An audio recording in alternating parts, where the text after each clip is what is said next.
test your lights? Is your lights working? No? No? Oh, okay, it works? Yeah, Mr. Cruz has the lights. This one? No, that doesn't work. Oh, okay. I now reconvene the regular meeting of Board of Education at 6 p.m. with Bridge, Cruz, Monroe, Naw, and Shaw present. Before we begin, please silence all electronic devices and note that these proceedings are being recorded. Pat? The board met in closed session from 4:55 p.m. to 5:37 p.m. regarding a student discipline matter, conference with labor negotiators, ACT and CSEA, public employee appointment, junior high school principal and assistant principal, and public employee performance evaluation superintendent. The board took the following action. Appointed Adrian Chase as principal at Preserve 2 K-8 school effective July 1, 2023. By unanimous vote of 5-0, with Bridge, Cruz, Monroe, Naw, and Shaw voting yes. No further action was taken, which requires public disclosure. Thank you, Pat. We're now on to the Pledge of Allegiance, and tonight leading the Pledge of Allegiance is Mr. Bridge. Please stand, face the flag, hand over your heart. Ready, begin. I pledge allegiance to the flag of the United States of America and to the republic for which it stands, one nation, under God, indivisible, with liberty and justice for all. Thank you, Mr. Bridge. Next, I would like to invite Hidden Trails Elementary School Principal Lisa Sura and anybody else to the podium, please. If they came with you.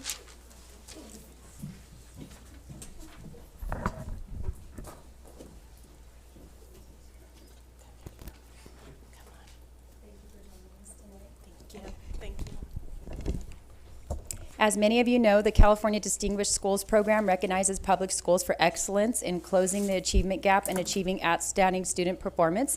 This year, our very own Hidden Trails Elementary School achieved this honor, and I had the honor of canvassing your campus, and I was truly impressed, and I feel like instead of Hidden Trails, it should be Hidden Gem, because it's definitely a hidden gem up there. You guys are exceptional, and you go above and beyond, and it's definitely noticed by not only people in California, but by us as well, so thank you for all that you do. Mrs. Sura, can you please share with us anything that you would like to tell us about your team and the honor to achieve this honor? I have just the most amazing team. The adage that it takes a village is truly, it's true when it comes to schools and schools being able to be impactful and doing well. It's a combination of my staff who works very hard and just loves children. There's not one person on my staff that I could say doesn't have a child's best interest in mind. And our parents, our families, our school board for making decisions that allow us to do the things that we need to do to further improve student academic achievement. Our cabinet, Dr. Enfield, Dr. Park, Mrs. Fellows, Mrs. Chen, Mr. Statura, and everybody for making the great decisions that they make for our school that allowed us that despite the pandemic, our students, not only did we mitigate learning loss, but our students increased 5% in ELA and in math. So we just appreciate that we were given the opportunity to do that schools were able to come back on campus and do the things that we needed to do to provide the best possible opportunities for our students. So thank you to everybody. Yes, and thank you for all that you do. We appreciate you. We'd like to present this to you. Thank you. Thank you. And thank you. And I just want to personally thank Mrs. Shaw because she reached out to me and invited our school to be here. And I just really appreciate the opportunity for that and just the recognition. She sent me many wonderful emails just, you know, making good things about our school, helping us lift our spirits and, just continuing to motivate us to work even harder than we already are. So thank you very much. Yes. Thank you. Thank you for coming tonight. And You're you guys welcome. Feel free to leave. You're very busy. Okay. And thank you for coming. Thank you. Thank you. Thank you. Okay, thank you.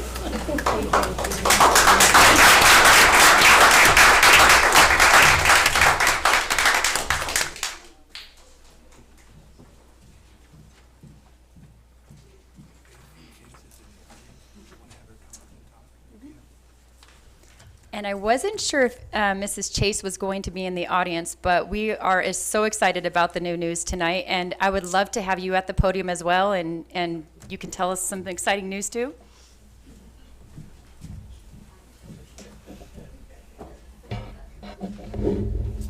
Good evening, board, cabinet. I'm actually very excited because my Spanish teacher from Chino High School is sitting in the audience today.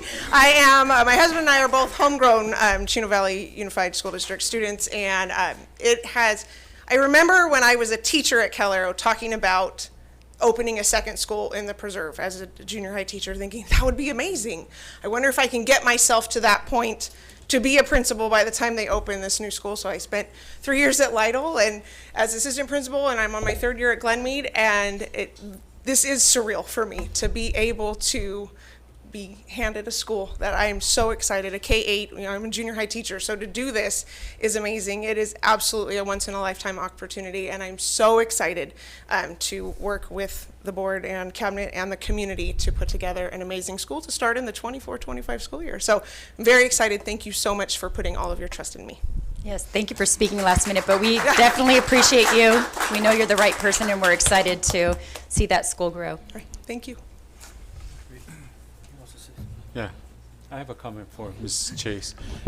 Yeah, thank you for stepping up, and I had seen you for so many years back in when you were a teacher, and I knew it, that you've become a great leader, and I had told you so. And thank you for being a blessing for our students and our teachers, and your love for our staff members. So appreciate you, and there's anything that you would need from our wonderful cabinet members, they're in just phone away, and let's work even harder to make sure our children get the best education they deserve. Thank you so much. Thank you, Mr. Na. Thank you. I think Mr. Cruz wanted to say something. And your teachers at Glenmead, they're going to miss you. They're not thrilled. So don't forget their pizza party. Yeah, I know. No, I love that step there. It'll be great. Thank you very much. Thank you. Okay, we're now on to our staff report. Mrs. Leah Fellows.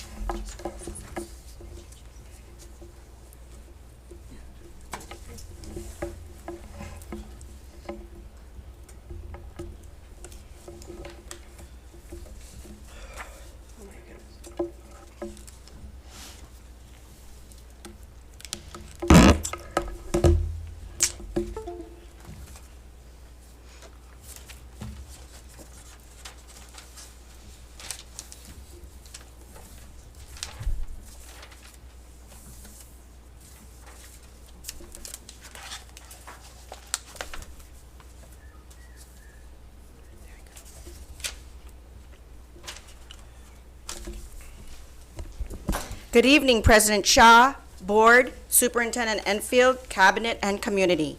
Tonight, we are presenting on the Local Control and Accountability Plan, or LCAP for short, Annual Update Part 2.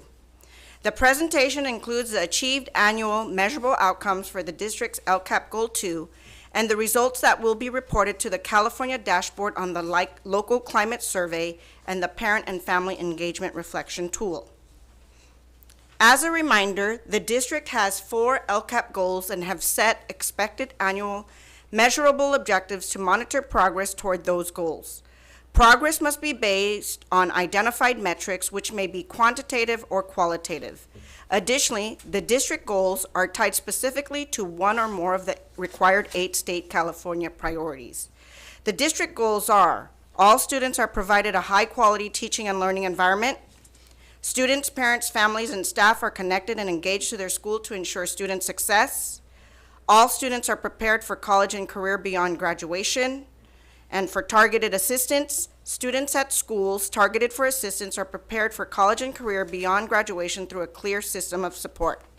And now I would like to introduce Dr. Stacy Ayers, the Director of Access and Equity.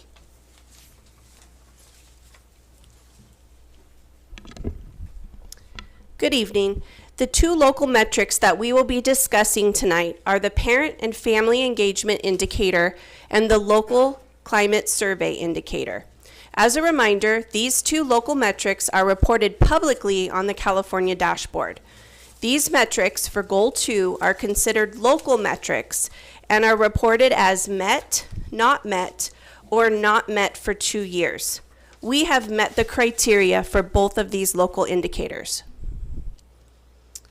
Goal 2 states, students, parents, families, and staff are connected and engaged to their school to ensure student success. Here are the state and local metrics that we use to measure progress towards meeting this Goal 2.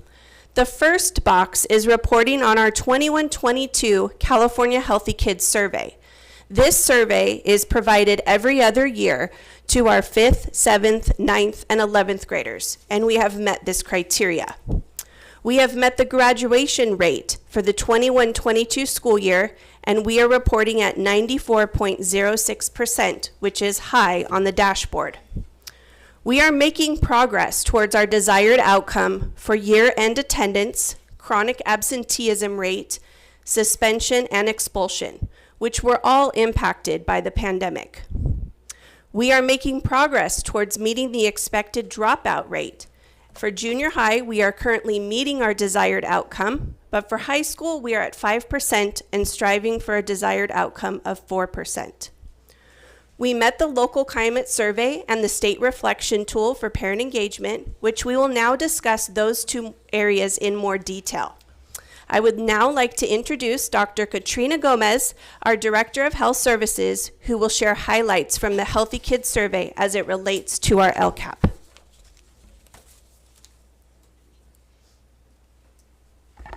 The California Healthy Kids Survey is administered every other year to 5th, 7th, 9th, and 11th graders, and the K-12 Insight Survey is administered every year to 6th through 12th graders. The results from these surveys are used as metrics to measure our students' feelings of safety, connectedness, and vaping use. These percentages reflect the most recent results from the California Healthy Kids Survey administered during the 21-22 school year, and as we know, this was the first school year students returned to full in-person learning. You'll also see that the percentages increased the following 22-23 school year based on the most recent K-12 Insight Survey student responses. To ensure continuous support and improvement in these areas, we gathered input from students through the Superintendent Student Advisory Council and high school LCAP engagement meetings, as well as parent and guardian feedback through LCAP meetings. This feedback revealed a need to increase access and awareness to mental health supports and services for our students. As a result, our district has increased its efforts to support student connectedness and engagement. These efforts include continuing and strengthening implementation of PBIS district-wide, as well as expanding our district's MTSSB program by hiring additional intervention counselors, placing a full-time counselor at each school site. In addition, all school sites develop and monitor a PBIS SMART goal each school year, which focuses on the specific needs of each site. And at the beginning of this school year, our district launched a new webpage, which is our one-stop shop of various resources, including mental health and safety resources. This webpage is advertised regularly through our social media, student emails, and accessible to our community through the district website, all school websites, and on ClassLink for students. In the next part of this presentation, Dr. Stacey Ayers will finish sharing the highlight of the actions, services, and outcomes specific to engaging our families.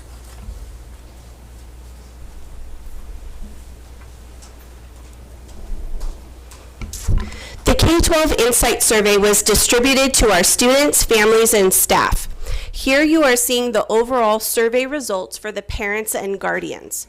The survey identified the following dimensions as keys to building positive school climate, which is an essential component of successful and effective schools. Since the first administration of the survey in 17-18 school year, the district continues to show growth in favorable responses in many dimensions. Here you see the percentage of families who agreed or strongly agreed with the questions that were asked in each dimension. For academic support, you see that we grew from 75% in 17-18 to 78%. In student supports, we were at 77% in 17-18. We took a dip in 2021, and we are back on the rise again with 72%. For family involvement, we have seen a steady incline from 73% to 84%. For communication, you also see a steady incline from 72% to 80%.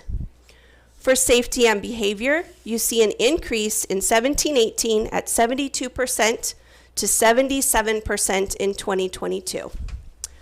For school leadership, this is a newer dimension that was added, and you can see significant growth from 73% to 83% currently.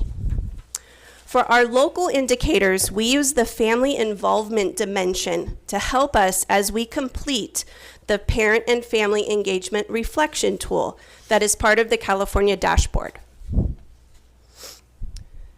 This self-reflection tool is organized into 3 sections, and the districts across the state of California are asked to complete it annually.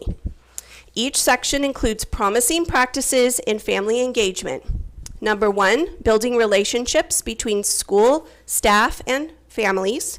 Number 2, building partnerships for student outcomes. And number 3, seeking input for decision making. This year, the team that did this reflection and ranking were our educational partners who participate in the Community Engagement Initiative. This diverse group is composed of parents, community partners, staff from the Hope Center, site principals, assistant principals, a site community liaison, a district liaison, our family engagement coordinator, and myself from Access and Equity. The Community Engagement Initiative has been established for the purpose of building capacity in communities and school districts to facilitate difficult conversations that focus on improving outcomes for students and identifying effective models for community engagement and metrics for those models. The CEI team here in CVUSD continually evaluates our parent engagement programs district-wide. Based on the analysis of the data from the survey, the district determines the current stage of implementation of practices within the 3 categories on the Parent and Family Engagement Reflection Tool. The team used this rating scale as set forth by the state to rank our status of implementation. A 1 would be an area that the district has not started implementation yet. A 2 would be securing and developing support needed to a new approach or practice. 3 would mean that this was the first use of a new action and maybe the first year of implementation. A 4 ranking means full implementation. This means skillful use of a practice that is well integrated into the repertoire of some of the staff and is routinely and effectively supported by district and site administrators. A 5 means full implementation and sustainability. This occurs when most of the organization is implementing the action and it's sustainable regardless of the leadership that is in charge. In order to determine these rankings, the CEI team looked at the corresponding K-12 Insight Survey data and analyzed the strengths and future opportunities of each activity to come up with the following rankings. The first set of activities relate to building relations between staff and families. These are the ratings that will be reported in the following areas on the dashboard. Progress in developing the capacity of staff to build trusting and respectful relationships with families, 4. Progress in creating welcoming environments for all families, 4. Progress in supporting staff to learn about each family's strengths, cultures, languages, and goals for their children, 4. Progress in developing multiple opportunities to engage in two-way communication between families and educators using language that is understandable and accessible to families, 4. The next set of activities relate to building partnerships for student outcomes. Progress in providing professional learning and support to improve a school's capacity to partner with families, 4. Progress in providing families with information and resources to support students' learning and development at home, 5. Progress in implementing policies or programs for teachers to meet with families and students to discuss student progress and ways to work together to support improved student outcomes. 4.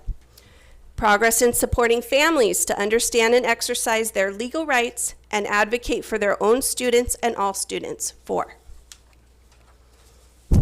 The final section relates to seeking input for decision making. Progress building the capacity and supporting principals and staff to effectively engage in family and advisory groups and with decision making. 4. Progress in building capacity of and supporting family members to effectively engage in advisory groups and decision making. 4.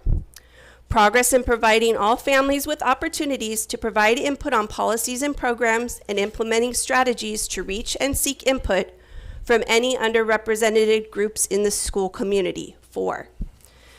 Progress in providing opportunities to have families, teachers, principals, and district administrators work together to plan, implement, and evaluate family engagement activities at school and district levels. 5. Thank you for this opportunity to present on our 2 local indicators that support Goal 2 in our LCAP. This completes our annual update to the Board of Education. Thank you, guys. Board, do you have any questions, comments? I'll go with Mr. Bridge. First of all, thank you very much for this report. I'm pleased to see the progress that we're making. Just one quick question. It's on the CVUSD effort to support student connectedness and engagement.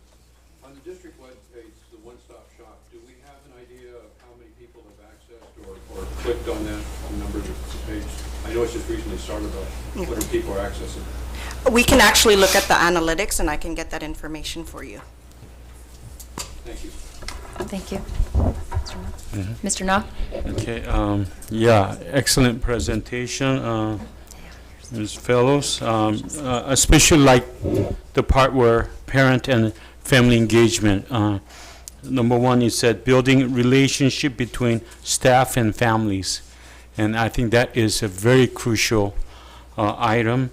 And also building a trust. So thank you for that, addressing that important item. And I do remember, Ms. Fellows, when you were a principal, how you got everybody, I said everybody, all the parents on campus involved. And you had certain technique that I don't want to share it right now, but I'd like to highly ask Dr. Enfield to have Ms. Fellows do a presentation in front of our principals and site leadership that what she has done to brought all the family members together working for the students on campus. People had really had no time to look at negative things, but they were all there, all in sweats, working for children and their success. And you had that magic to it, Ms. Fellows. So I'd like to see it happening in other campuses too. So, but again, I think you're in the right position to lead your department, and you're doing an excellent job. Thank you. Thank you.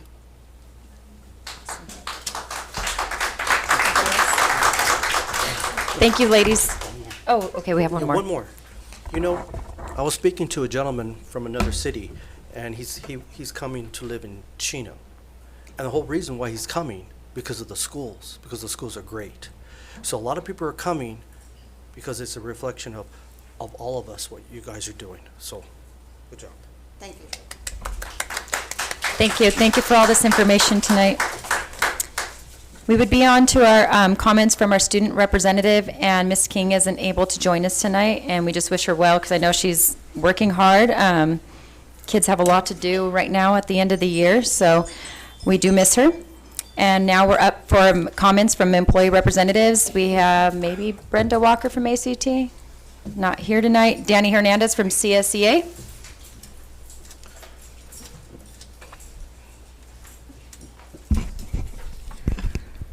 Good evening, President Shaw, board members, Dr. Enfield, cabinet, staff, and community. Excuse me, my comments tonight will be brief. I just wanted to share with the board and community the awesome example of kindness and support you have, that your staff has for one another. Earlier this week, one of our staff members fell ill and needed emergency medical attention. Staff recognized the situation and leaped into action, making sure the person was taken care of both physically and mentally. Being genuinely concerned about our coworkers demonstrated that there is still good people all around us. Going to the hospital and reaching out to the family members and following up. It was truly kindness in action. I did speak with the daughter earlier today before the meeting, and she did say that her mother is doing much better and hopes to be discharged soon. I did want to personally thank some of these awesome individuals for stepping up when needed. Audra Stahl, Pat Kaler, Grace Park, Leah Fellows, Richard Rideout, Eric Dahlstrom, and Lori Griego, and everyone else working behind the scenes to make sure that a loved one of us was taken care of. Your awesome examples of kindness did not go unrecognized. Thank you. Awesome, thank you.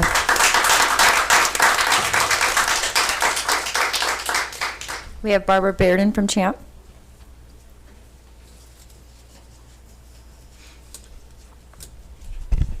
Good evening, President Shaw, school board members, Dr. Enfield, cabinet, and the Chino Valley community. Many schools are currently reviewing their PBIS practices for tiers 1, 2, and maybe 3 with an external reviewer. The Chino Valley MTSSB department has worked hard throughout the year with our tiered teams to support our school sites. I would also like to commend the teachers, counselors, parents, students, and administrators who serve on the different teams. Our students will benefit from the time we invest in their success. I am very happy to announce the new CHAMP board for the 2023-25 biennium. Your new president will be Emily Lau, President-elect Christine Dahlstrom, VP of Membership Jackie Jenkins, VP of Legislative Action Vanessa Acuna, Access and Equity, Dr. Molly Large, Secretary Samantha Hahn, and our members at large will be Heather Post and Annette Hatch. The new officers will begin their terms on July 1st, 2023. Last weekend, students from several schools participated in a debate tournament held at Chino High School.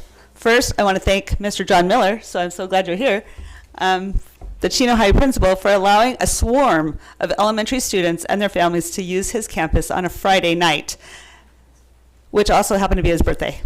Everyone was so impressed by the campus, and it was a terrific opportunity to introduce our students to the BST program. I would also like to thank all the high school students who volunteered this year to coach our students. Our students learned so much from them and were so successful. On Saturday, the city of Chino hosted a track meet. It was my first time ever attending one of our local track meets. I was so proud of the students and loved our sense of community. Congratulations to Briggs Fundamental for earning first place overall. Thank you all for your time, and I hope you have a wonderful weekend. Thank you so much.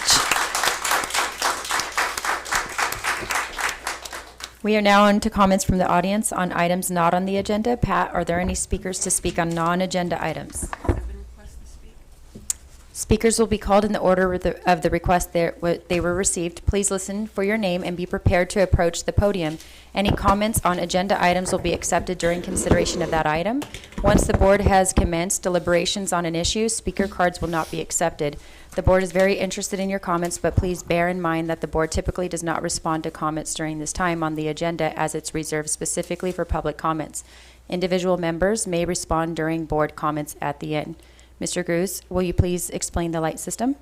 Speakers, you have 3 minutes to address the board. Limit remarks to new points. Begin comments at the green light. The yellow light means you have 30 seconds left. The red light means your time is over. Please adjust the microphone as necessary. Please refrain from making comments while speakers are at the podium. And please note the board policy 1312-1 outlines the procedure for anyone who wishes to file a complaint against a district employee. The first speaker is Gloria Ciccarelli, followed by Kelsey Robertson, followed by Darlene Berg.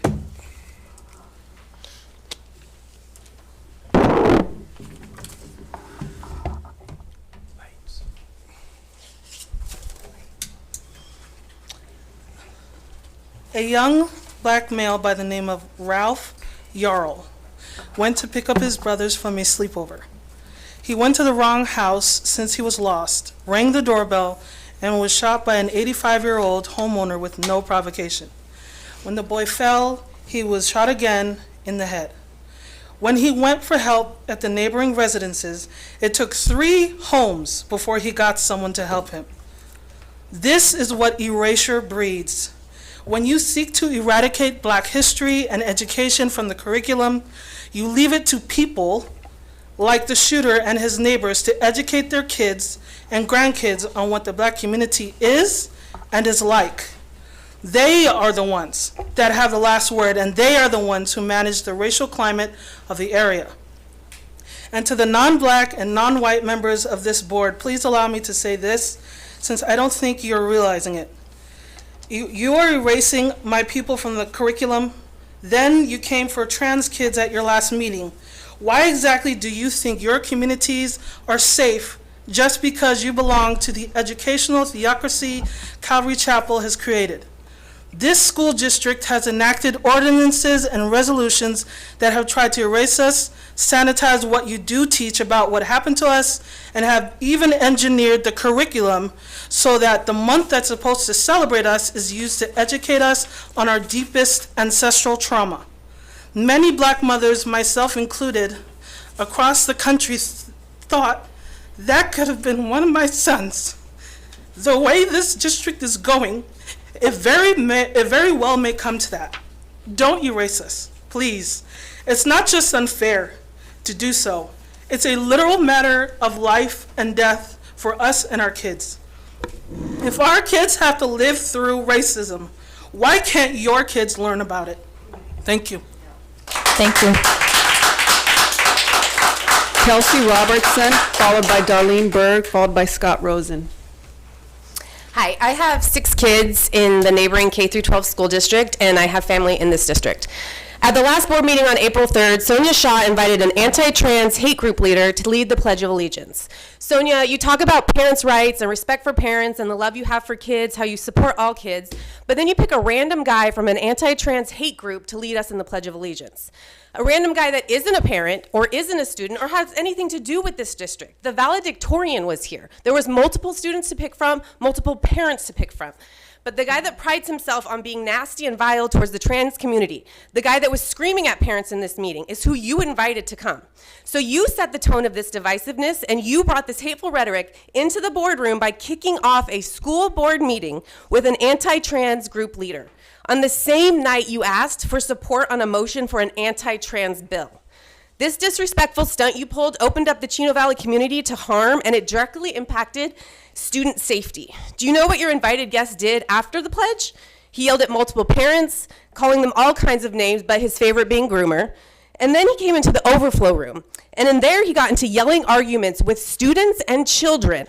And as he walked away, he screamed at them, and I quote, "Get some Xanax, because I know where you can find it." This is not protecting our kids. Your attempt at starting a meeting with an anti-trans group leader sent a clear message that you don't care if trans students are in danger, nor do you care if you're contributing to their danger. Multiple students spoke at this last meeting. Every single one of them asked for you to oppose AB 1314. Not one student supported your motion. It's impossible to believe you love all children when you can sit and listen to student after student tell you why AB 1314 is horrible and why it puts them in danger and why it doesn't actually protect them, and you still voted against them.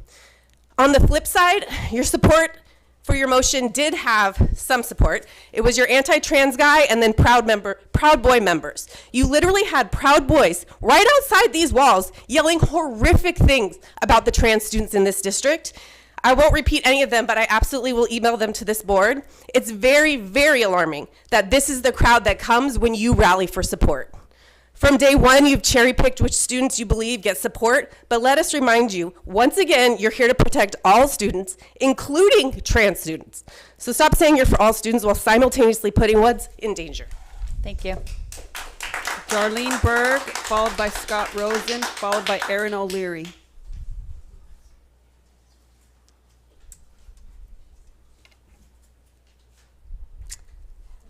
My name's Darlene Berg. I have 2 kids in the school district. Thank you for Kelsey for that. I don't think it was funny at all at the end about the Proud Boys.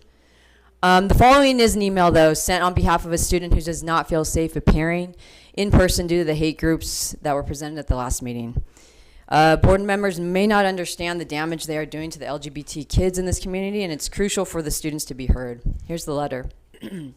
Dear teacher, as the year is coming to a close, I would like to say I feel genuinely disrespected by you and your class. I have emailed you before at the beginning of the year asking you kindly to respect what I have decided to be called. Every single teacher I currently have and have had in the past year at school has been kind enough to try. Whether or not they succeed in correctly referring to me due to not being used to the change or forgetting, they at least try. I cannot stress enough how horrible this all makes me feel. I have tried so hard, kindly asked you, sent you an email explaining, talked to our principal, filled out 9 pages of paperwork, and emailed board members asking questions about my rights. All the while, I have continued to be kind to you in class, doing my work and helping other students. I understand there's a possibility that you may have opinions that do not agree with my name or pronoun change, but I am saying this in the kindest way possible. Your opinion on said issue does not matter. In your classroom, the comfort of your students matters. You teach your subject very well, are good at your job, and as much as you may not connect with students, I feel as though respect is important to you.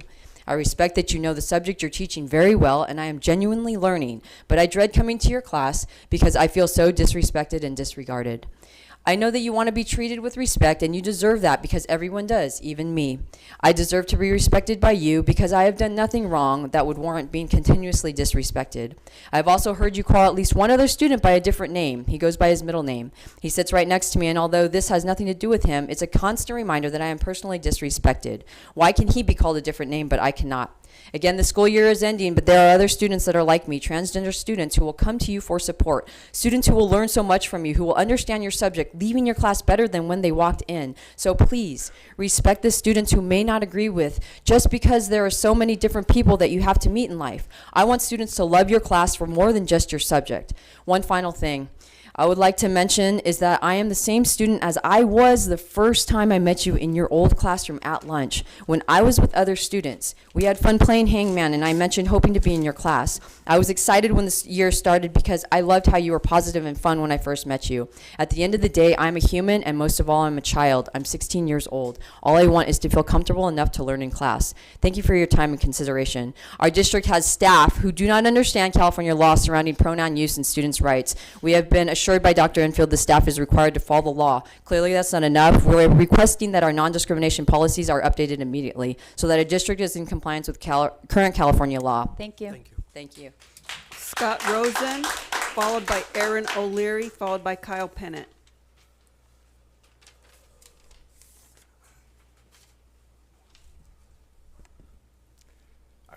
First, it's Ross, and that's okay. Before I get started, I want to thank the board, like all 5 of you guys, because whether you agree or disagree with the decisions you guys make, obviously your hard work and dedication can't be argued with. So I also want to thank Mr. Miller, because my kid goes to Chino High. My kid graduated from Chino High, and he and his staff are awesome. His admin, they're fantastic. And so is my principal, Dr. Large. I work at Rhodes. I'm here for 2 reasons. The first reason is the student store clerk position at Chino and Don Lugo High School. Student store clerk not only runs the student store, but they're there to help connect students with the many activities on campus. This is an important position because it helps build school spirit and gets kids excited about school. In normal times, this is important, but in the past or post-COVID time, where many kids are disenfranchised from school, this position is imperative. But there's a problem at Chino Hills High and Ayala High. These are full-time positions, and at Don Lugo and Chino High, they're part-time positions with about 40% of the hours of the other schools. So for the last year, I've asked people and gotten a bunch of different answers, but there's 2 consistent answers. One is, this is how it's always been, and the district just provides this for Chino Hills High and not Chino and Don Lugo High. That doesn't seem to make sense. The other answer is that the money collected at the store, the sales provide for the additional hours. This means that because kids at IL and Chino Hills High have more discretionary money to buy more Gatorades and chips, they're provided with a person who can help ensure a stronger school climate. That doesn't seem to make sense either. In a world with LCAP and the way schools are funded, if anything, Don Lugo and Chino High should have more hours than the other 2 schools. I know there's thousands of positions in this district, and this is obviously an oversight, but hopefully it can get fixed. The other reason I'm here is CIF has recently approved girls flag football for fall of 2023. Chino High has both girls ready to play and adults ready to coach, but there's some holdup. I don't know what the holdup is. I was at a sports boosters meeting, and again, different reasons were given. But we should make it a priority to be soon. The two reasons to be our priority is, one, the Rams are offering $15,000 to any high school who gets their program started as quickly as possible this year. And so that would have to happen this year. The money might not be there the next year. Schools are already forming teams and leagues. The other is it could become a Title IX issue if there's girls who want to play and coaches who want to coach, and we're depriving these girls of their legal right to play. If only Chino High has a team, it's no big deal. It's just like Don Lugo is the only one with a boys volleyball team. Again, I know there's an HR position in flux, and this position can fall through the cracks, but I think we want to take care of it before it's too late to capitalize on the money and the girls miss out. So thank you for your time. Have a good evening. Awesome. Thank you. Thank you for coming tonight. Aaron O'Leary, followed by Kyle Pennant, followed by Misty.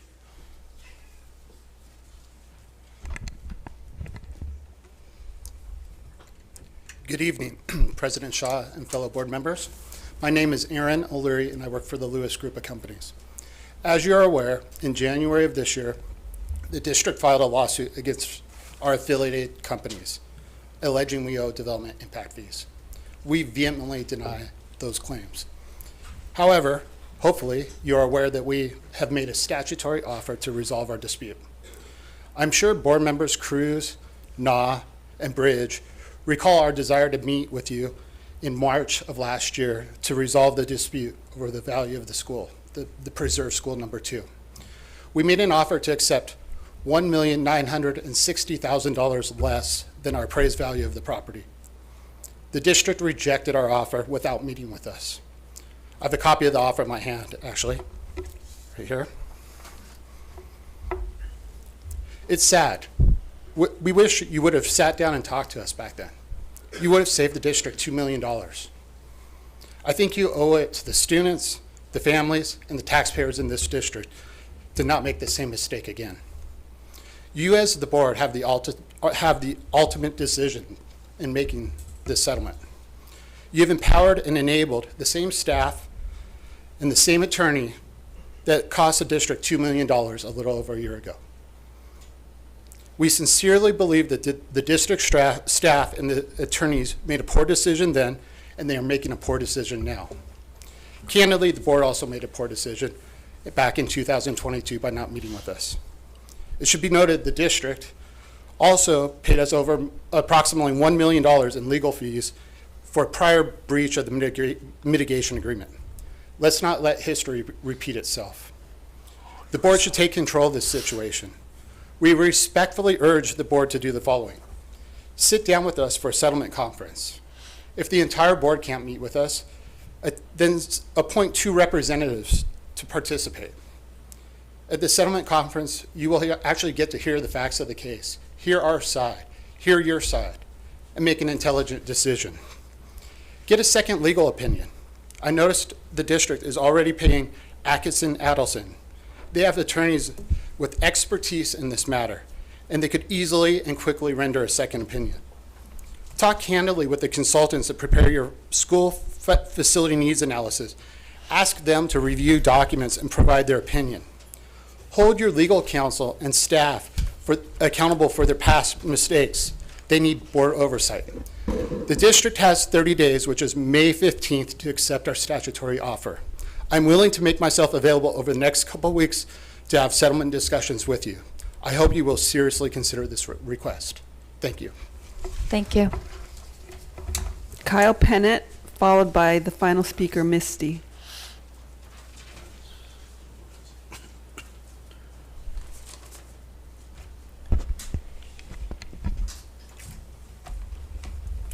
Dr. Enfield, members of the board, President Shaw, and staff, thank you for listening. I feel I must speak out tonight. Board members, democracy is about means. People do not have to agree on the ends like AB 1314 or gas taxes or any issue, but we must agree on the means for managing disagreements. And as my mother, who survived the Nazi regime, would tell you, it matters greatly. In a democracy, do bigotry, bullying, lying justify the ends? How about violence? No, these are corrupt means used by autocrats like Vladimir Putin and the Ayatollah Khomeini to intimidate and control. It is not the American way. Yet it's mightily apparent that we have in our community lost its way. Last board meeting, in the hallways, there were hate groups that threatened children, some who are gay and trans, with violence. They called themselves Christians and invoked the name of Jesus Christ, and there is video. It was unconscionable. But to whomever did this, I will be crystal clear. A child of Christ does not dog whistle hate groups that threaten violence ever. To those who were attacked last time, I am truly and deeply sorry. I am a family man, an educator, a Christian, and my heart aches. Please know the central tenet of my faith. Love your neighbor as you love yourself. And this key command, love one another. That is the way. Hate is never the way. Anybody who says otherwise is a false teacher.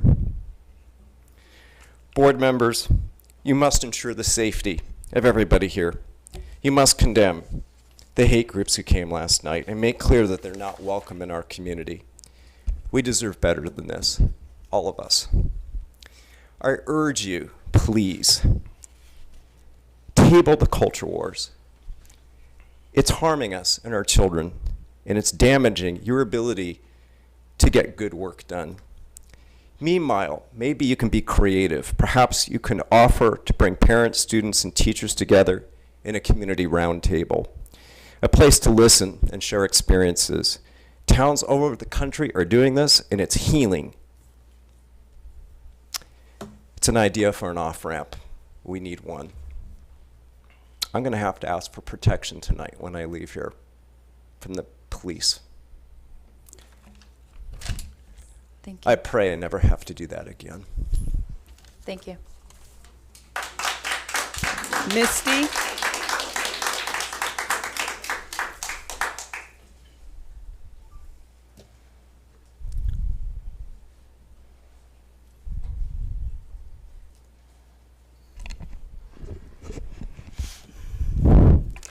Good evening.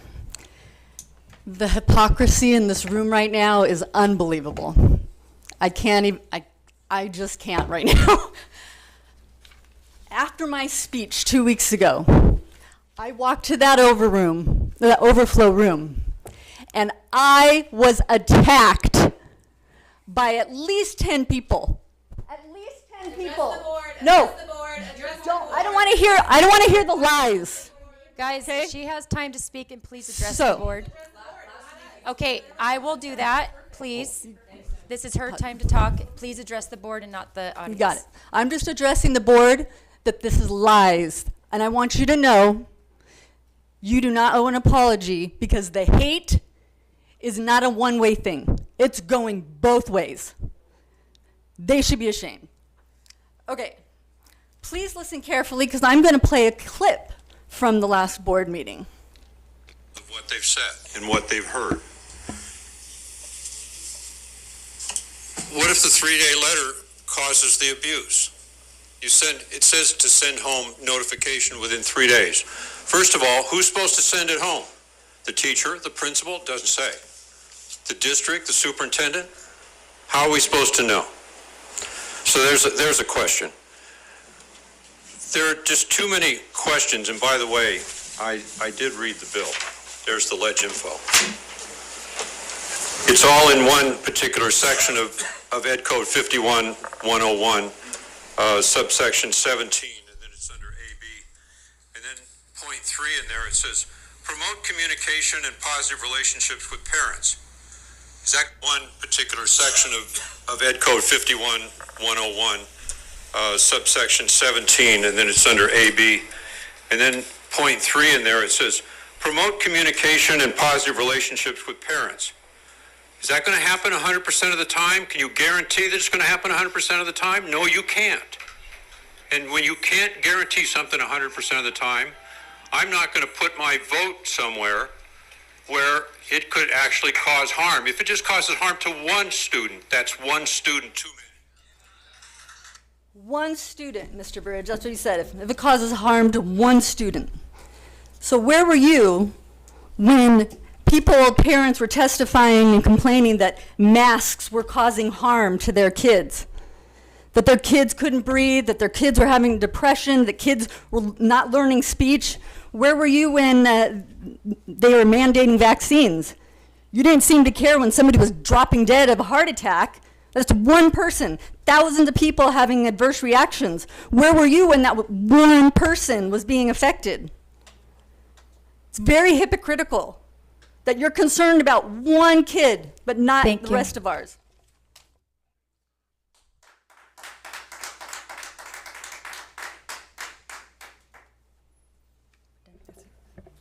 Thank you. Thank you to all of our speakers tonight. We're now on to changes and deletions. Pat, are there any changes or deletions? None. That's on the action item.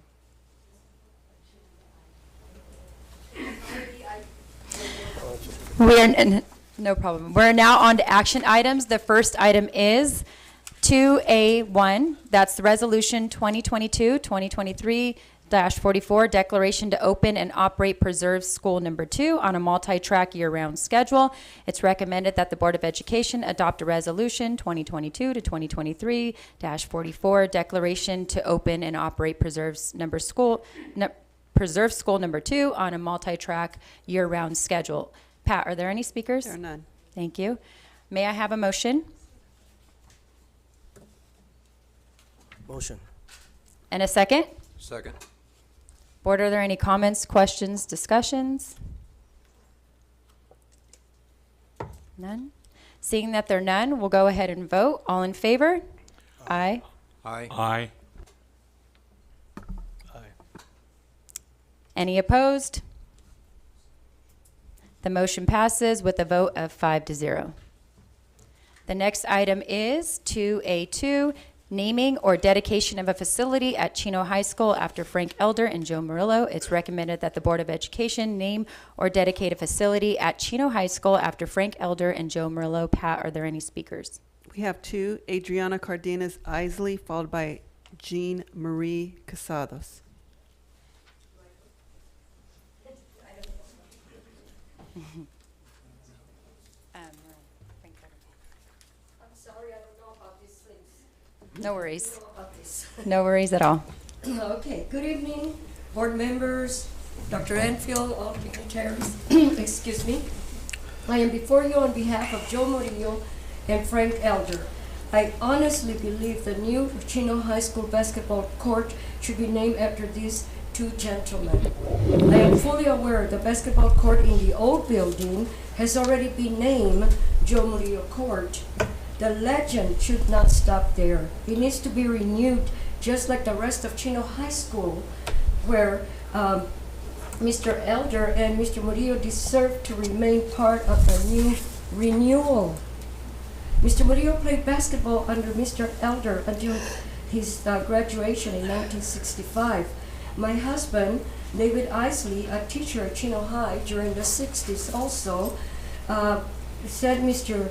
Elder coached basketball, and he tells me Mr. Elder was extremely dedicated to coaching basketball, and he helped design the basketball building. Before that, Chino High had a horrible, ugly basketball building, but yet Mr. Elder never gave up. He always worked with his basketball young men as if it was a beautiful court.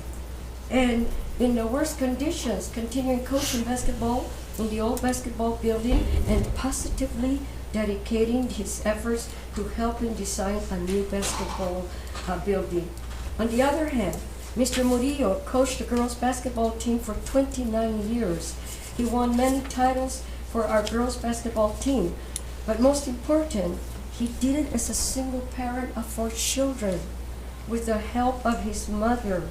all the time spent away from home did not stop him from bringing up 4 outstanding children. 2 of them are court judges, and the son is a high school principal.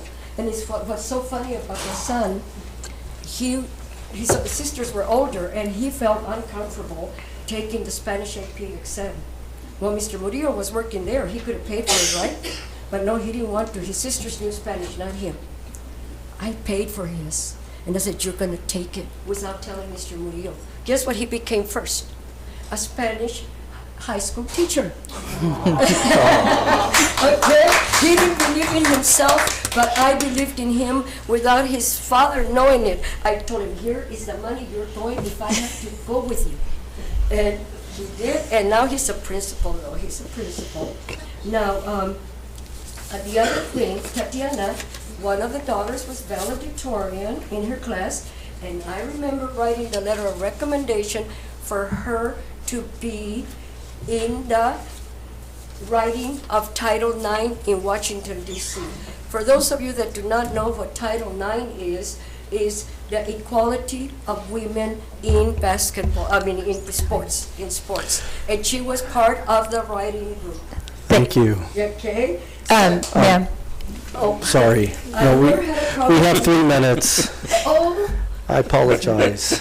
If you would like to stay for after the board meeting, we would love to hear the rest of can I it. just give one last paragraph? One last paragraph. It takes one, please, ma'am. I'm sorry, I'm told that you can't, but Okay. if you leave it for us or you want to stay, I'm more want than me to willing read to it? listen to it. I have 3. Or give it to us and we'll read it. He'll read it at the I end. have 3 adult students. Let me read it. I'll read it. He offered to read it at the end. I'll read it for you. Okay. And Murillo wasn't. I'll take one. Thank you. Read the whole thing. Thank you so much for coming.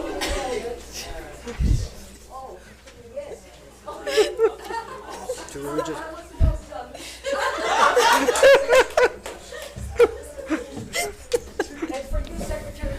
Oh, no. It has to be content neutral.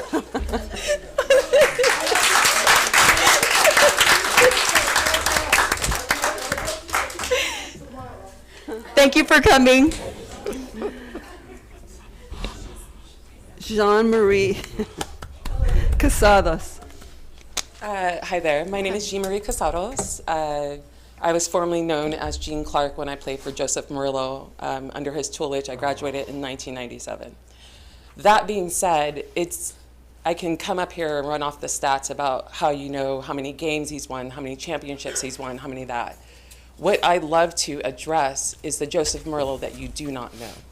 The Joseph Murillo, the mentor, the Joseph Murillo, the educator, the Joseph Murillo, the father of 5, not 4. When I was in high school, I was pretty much homeless. I was bouncing around from couch to couch. I was an All-American in 3 sports. I was an honor roll student. And Coach Murillo, out of the goodness of his heart, allowed me to live within his home. He took me in without ever asking a dime for it. Not only did he do that, it's heartening because we talk about his coaching, but we don't talk about the amount of money that Coach Murillo has sacrificed and given on us behalf. He sacrificed so many times so I could attend a basketball camp. It costs money to be an elite athlete. It costs money to travel to these All-American adventures. Coach Murillo would be invited as a coach, and he would forego payment so that I could go, so that I could have an opportunity. Because of Coach Murillo, I was the first person in my family to attend a college. I was the first person in Chino to go to UConn, right? Because of Coach Murillo, I had these opportunities. I learned not only just about basketball, but our education extended the amount of summers that we spent together. I don't know if you guys know this, but the boosters have a fireworks stand, and they provide it primarily to the men's team. Coach Murillo made sure that the women's basketball team had its own fireworks stand. And with that money, he provided opportunities for us to travel in times when the school was not covering it. We spent most of our summers traveling the entire coast of California. I went to Canada twice because of Coach Murillo. I got to go to the Nike All-American Camp because of Coach Murillo. Because of Coach Murillo, I've had the opportunity to stand here against all odds. I had so many chips stacked against me, and here I am, a college-educated, graduate person, standing at 43 years old, alive, without a bullet in my back, without owing anything. I owe this because of Coach Murillo. Because of Coach Murillo, I've had the opportunity to see most of this country, most of the world. I've had this opportunity to sit in front of people and cultures that are completely different than me without ever feeling uncomfortable, because he educated us on how to do that. So for his name not to be on that news center would be a disservice to him as a legend, as a mentor, an educator, a coach, to Chino and what it means all together. Thank you so much for your time. Thank you so much for coming. Thank you.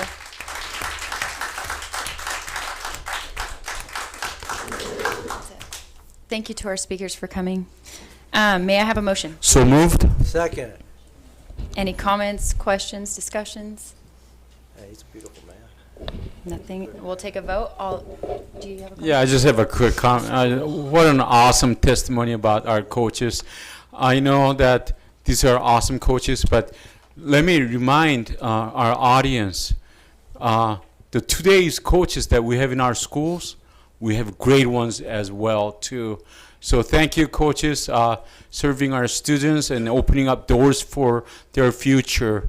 And I'm just so honored to put my motion onto this action item. Thank you.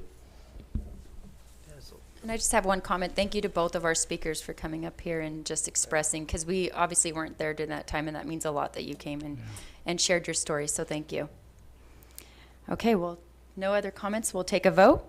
All in favor? Aye. Aye. Any opposed? The motion passes with a vote of 5-0.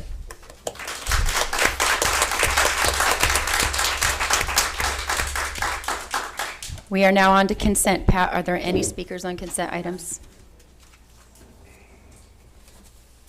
Board members, do you have any polls? Mr. Bridge?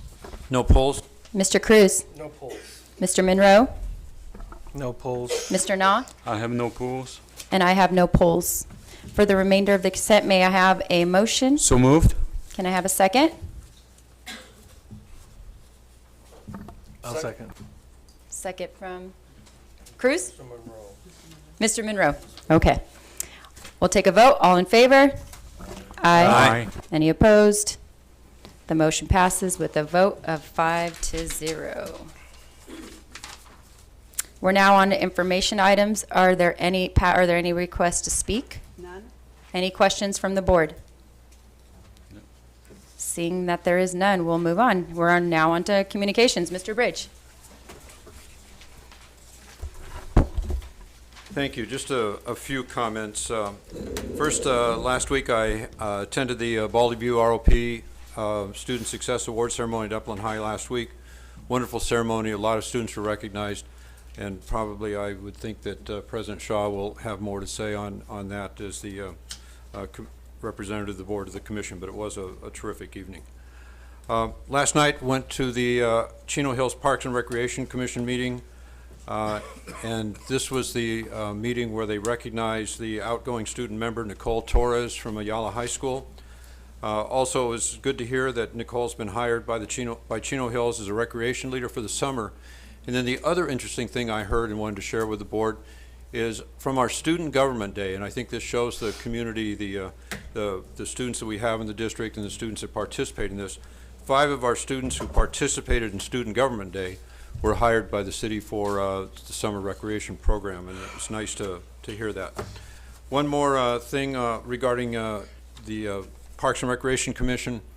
The Chino Hills Teen Advisory Board application deadline is next week, April 26th, and they will be conducting interviews for that committee in early May. And then one other thing I'm going to read, because this day for the last 24 years has saddened me and my family. Some of you already know the story, some of you don't. But with the rash of school shootings and so on that we've had just in the last few weeks and months, 24 years ago today, you only have to say one word, and that's Columbine. And for those of you that don't know, the daughter of my wife's cousin was the second student hit at Columbine. Still survived today. In a wheelchair, permanently disabled. But I want to read something that I think we'll share with you so that you understand the gravity of this and still what we're facing today, not only in our schools, but just nationwide. This is what she wrote. Exactly 24 years ago, I came very close to being the 14th victim to die at Columbine High School. 2 minutes to be exact. If I had lain there on the concrete another 2 minutes, I would have passed the window where I could have been saved. So many things happened that day which saved my life. My 2 friends who risked their lives to drag my paralyzed body away from the shooters, during which I got shot again through both my lungs. Diaphragm, liver, and vein.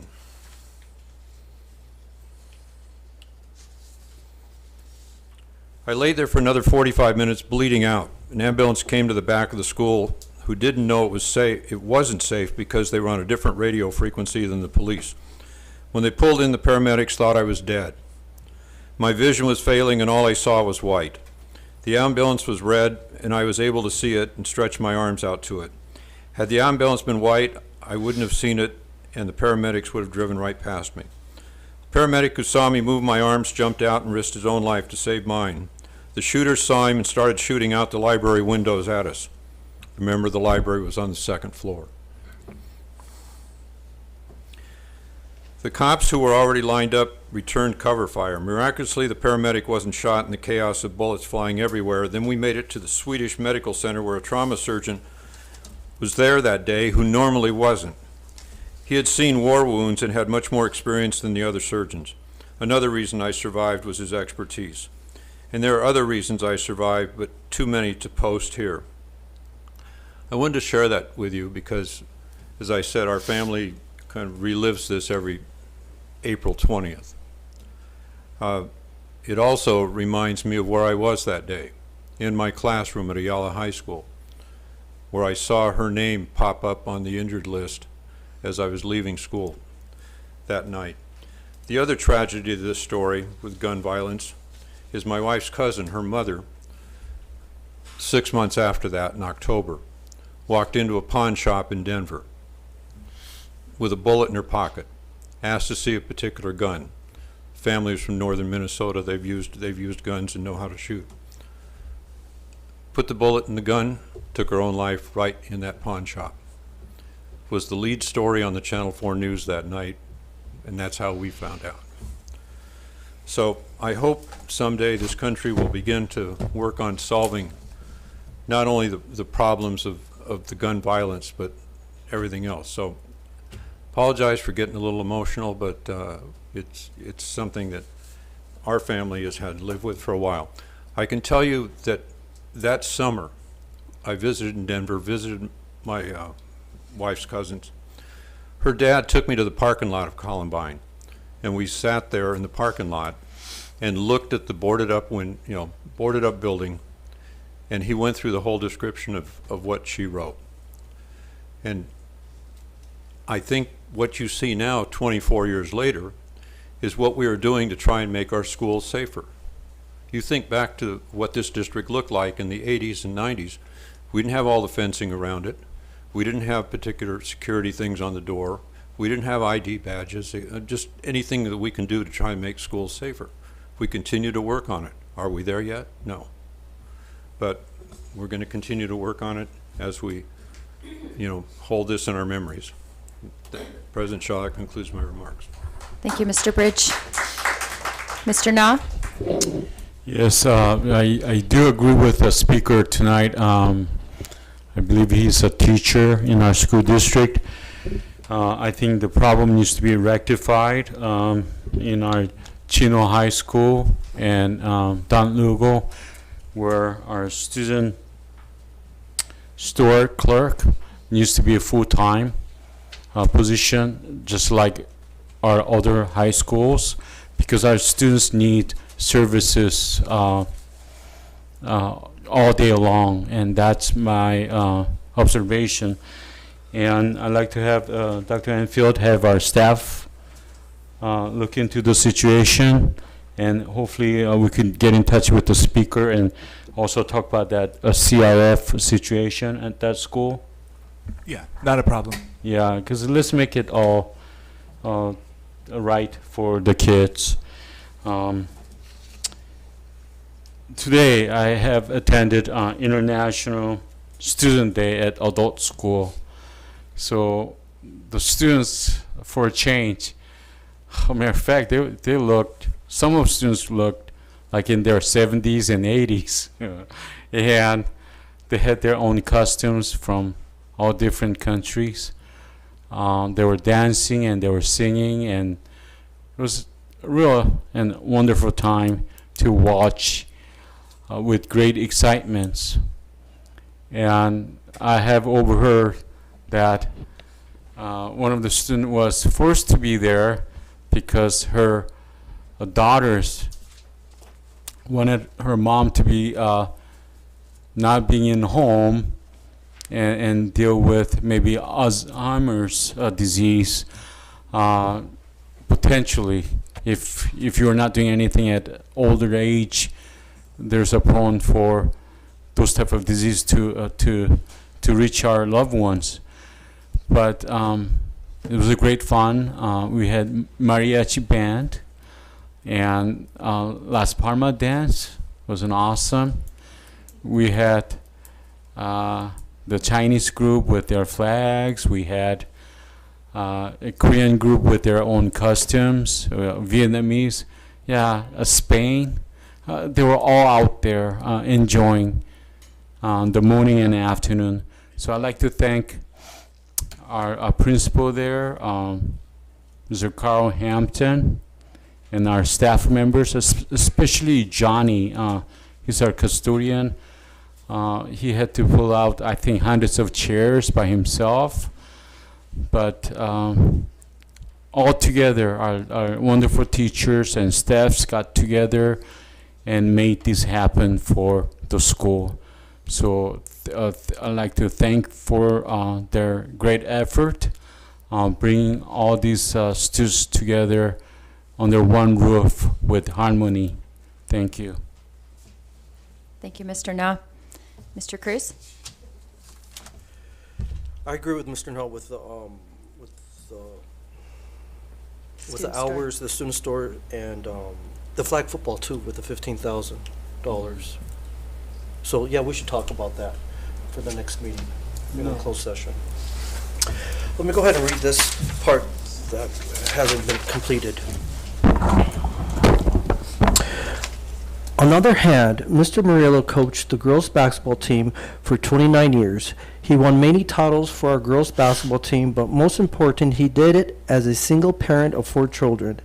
He raised with the help of his mother. All the time spent away from the home did not stop him from bringing up 4 outstanding children, including another one. All the time spent away from home did not stop him from bringing up 4 outstanding children. 2 are court judges, and the son is a school principal. Tatiana was valedictorian of her class, and I remember writing her letter of recommendation to attend Washington, D.C. to be part of the initiation of Title IX. I never had a problem with these basketball girls academically, as he was extremely strict with him in that their academic grades had to be outstanding. Outstanding academic female students were created during his time as coach. In addition, a profoundly serious matter, he made sure ELD students taking a science class were placed in his science class, throughout the day, as he would help them by interpreting in Spanish. He never forgot his background, a child of immigrants, an immigrant himself, worked in the fields himself, became a citizen, finished high school, finished college, and became a science teacher, a coach, endless hours, girls basketball team for 29 years, and Mr. Elder for 26 years. There's no money in the world that could reward all the time dedicated to our Chino High School basketball team, and the time away from their families that surely missed them. These two gentlemen deserve to be recognized as renewed with the title Frank Elder and Joe Murillo at the Chino High School basketball court. Adriana Cardenas Esile. That's very good.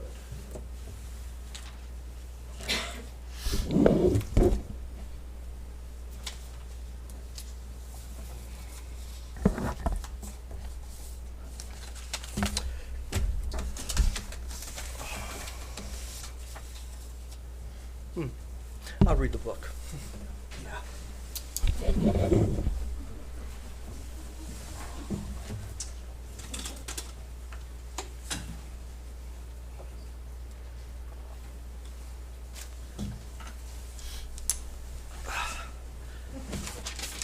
Mr. Rogers. The world according to Mr. Rogers. So quotes from Mr. Rogers.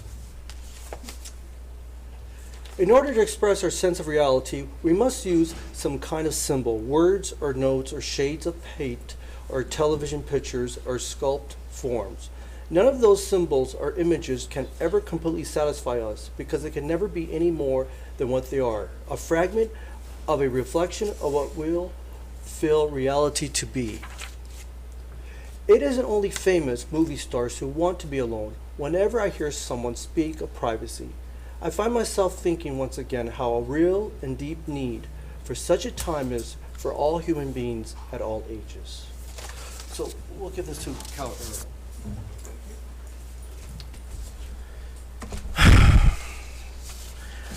Earl. I took some notes, but I'm not going to mention some stuff. But I do want to say something. I'll just make it real quick. You know, sometimes, the things that we're concerned with, we're concerned with this country and that country, but actuality, it's already in here already. It's in our country that is actually destroying the country, period. And I just want to say this. I just want to say, no more rejecting reality.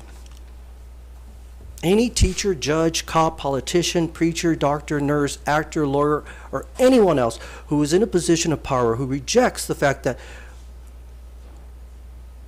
there are only two genders and that men cannot be a woman and a woman cannot be a man should be a danger to our society, our children. That is so paramount. And I read something in an article, said California School Board voted 4-1 in favor of the Vital Parental Right Bill, while Sacramento denies its hearing. I have two words, and that is parental rights and policy. Coming real soon. Thank you. Thank you, Mr. Cruz. Mr. Monroe? No comments. Thank you, Mr. Monroe. Superintendent Dr. Enfield? Yes, this next week we have several events in our district, and if you haven't attended any of them, I would recommend people get out to see our kids and showcase the great work that our kids do. At Woodcrest on Monday, April 24th at 6 p.m. is our orchestra festival. And then on Tuesday, April 25th, our district indoor showcase our color guards at Chino Hills High School beginning at 6:30. And then on Wednesday, April 26th, is our district indoor showcase of our drum lines, and that's at Chino High School at 6:30. And again, if you haven't attended any of these events, I'd recommend people to get out and to see them. And our kids do a phenomenal job. Extremely proud of the work that they do. Thank you. Thank you, Dr. Enfield. Okay, so I guess it's my turn. I would definitely want to look into flag football. I know that we have Chino High that says they're all ready to go. I'm willing to be a volunteer over at Chino Hills High, so count me in, and whoever needs to figure it out, you have my support and my time. I want to congratulate all of our track students, athletes. They did amazing. It's really cool to see how they all come together and they're able to compete. But our district shows great pride, and just seeing the parents there cheering on the students, and the students just achieving stuff is a great thing for us. I am thankful for Chaparral. They invited me to their Disability Awareness Assembly, which I thought was really neat. I thought it was really cool because I don't know if a lot of you know, a lot of the sites are kind of responsible for their own assemblies, and it's just neat to kind of see the variety of assemblies going on. And when I get invited, I definitely try to make some time to get to those, because those are always neat to see what our kids are being able to get out of class a little bit extra, but learn also, and it always ties into something cool, and that was a really cool one. On April 10th, I'm losing my days, Mr. Bridge and Dr. Enfield and some of our staff members were able to attend the ROP Student Success Award. I do sit on the Commissioners Board, so I attend monthly meetings over there. And it was an honor to be on that stage and be able to just congratulate our students for all the hard work that they do. These students have shown great commitment, and we just want to make sure that we continue to highlight these programs, because we have a lot of great things for our kids to get into, and the only fear that I have when it comes to that is some kids don't know.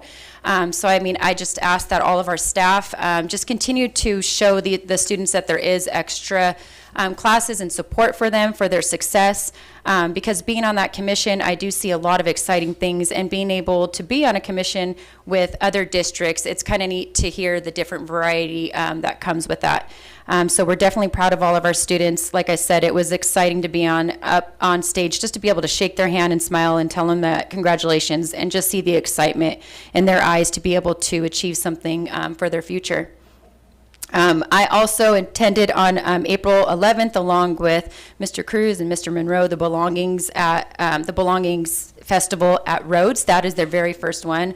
Ms. Hargrove did an amazing job putting that together, along with all the staff and the parents who volunteered for that.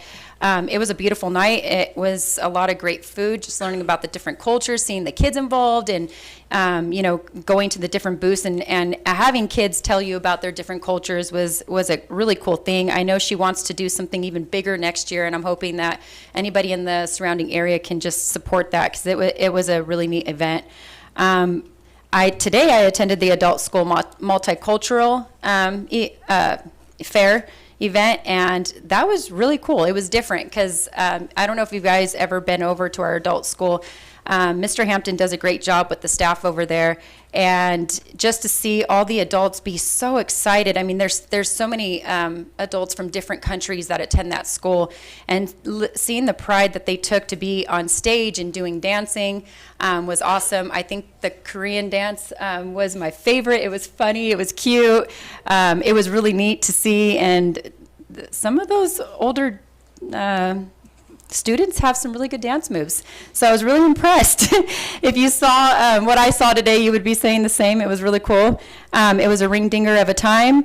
I also want to congratulate Mrs. Chase. It's such an honor to be up here during a time and see you be able to take a new school and also hand off your baby of another school, which I know is going to be so hard for you. But I know that you're exactly where you need to be, and we're excited for your leadership over there. And thank you for stepping up to the plate for that. I'd also like to thank. I'm kind of losing my dates, but I want to make sure I thanked Eagle Canyon, Rolling Ridge, Hidden Trail, Chaparral, Wickman, our Alt Ed, CVLA, and Briggs, Newman, and Marshall for their site visits. We're wrapping up our site visits. I think May 1st is our last day, and it's just a really cool thing to be able to visit each site and just see all the things that are going on campus. Other than that, I want to thank all of our speakers for coming. Your voices are important, and I now adjourn the regular meeting of Board of Education.